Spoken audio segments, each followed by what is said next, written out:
right, y'all, let's talk about Diffit and why I love it, why it is one of my favorite AI edtech tools. All right, so let's look at what Diffit does. That's the first thing.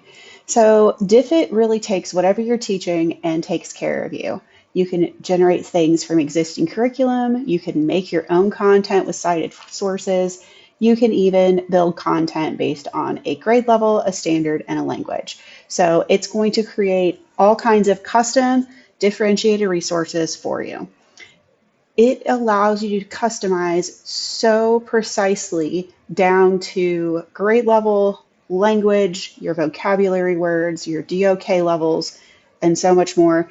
And it drops the things you create into student activities, and that can be exported into slides, printed, they can be put into a Google form, all those things. And there are so many templates that really use some of those high impact instructional strategies.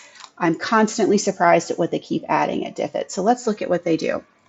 So when you go to lesson plan with Diffit, you're going to start by going to app.diffit.me and click on that literally everything tab. You're going to type in a topic or a standard you're teaching and pick your grade level. So let's go ahead and check it out. All right, so in the next few weeks, I want to study the states of matter and its changes. I actually pulled this from a previous usage from a standard. All right, I am teaching this to my fifth graders, and most of them speak English. So I'm going to go ahead and generate some resources. All right, and while it's generating resources, let's just take a look at some other things you can do with Diffit while it's generating. All right, if you already have your own content, you can drop in an article link, a PDF, or a YouTube link. You can also copy and paste just about any text you want in there as well. All right, another amazing thing you can do, because my Diffit is still loading things for me, is you can start with a vocab list. You can put into up to 10 words and generate resources by grade level and language. It will also create a reading passage with all of your terms and questions and more. All right, so I have started with my topic. I've put my grade level and language. Let's look at what it created for me. All right, so it gave me an image to start with, and look at all these different options I have. I really like that one right there, so we're going to use this one. All right, it has given me an adaptive reading passage that is at fifth grade level. All right, I can make it longer, I can shorten it. I can ask it to show my sources. That's great if you're teaching students how to cite their sources. I'm going to turn those back off though. That's a bit much for fifth grade. It gives you a summary, keywords. You can also add images to your keywords.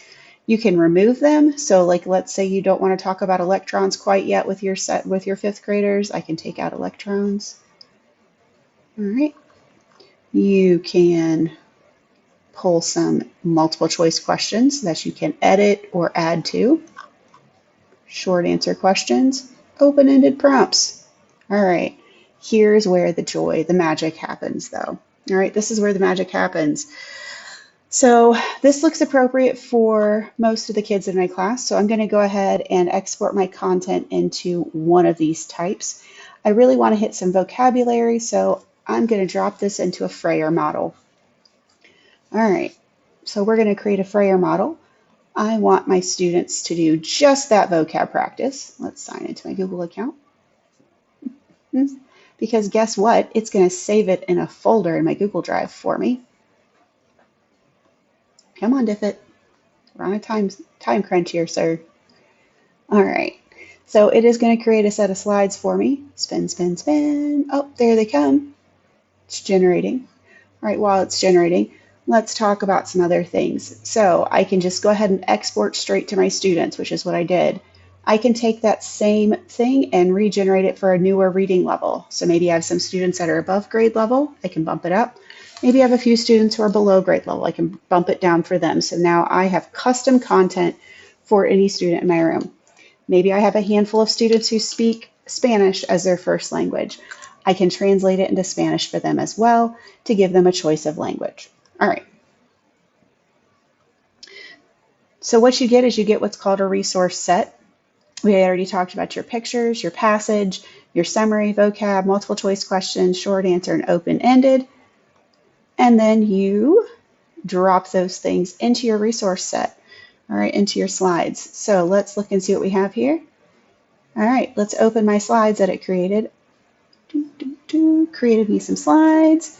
All right, so there's my teacher instruction page. Obviously, you wouldn't send this to your kids. It created an image page with notice and wonder, which I love. And then it created me a Frayer model for each of my vocabulary words for my students. The definition, the word is already there. They just have to go in and do it. Now, it gave me my passage so they can read and take notes. It gave me a slide for each of my multiple choice questions and for each of those short answer questions I chose. The nice thing about this, though, is the combination of different slides you can have is pretty much endless. There are all types of different slides. Let me show you very quickly because my time is almost up. All right, I can also go here and very quickly hit translate, pick another language. Let's pick Amharic because I do have students who speak that. I'm going to hit translate. Give it a second. Come on, Diffit. All right, here we go. And now my text, questions, all the things are in Amharic. Now, the one thing you do need to watch is it will drop this text into your slides. So if I make slides, it will drop the text here in Amharic, but it will not translate the things that are on the template. So you just have to watch for that. All right. Hopefully you enjoy checking out Diffit. Have some delicious salsa from the Chunky Chef. This is one of my favorites. All right, I don't go spicy, so that's one of my favorites. And if you have any questions, feel free to contact me. Have a great rest of your day and enjoy your salsa.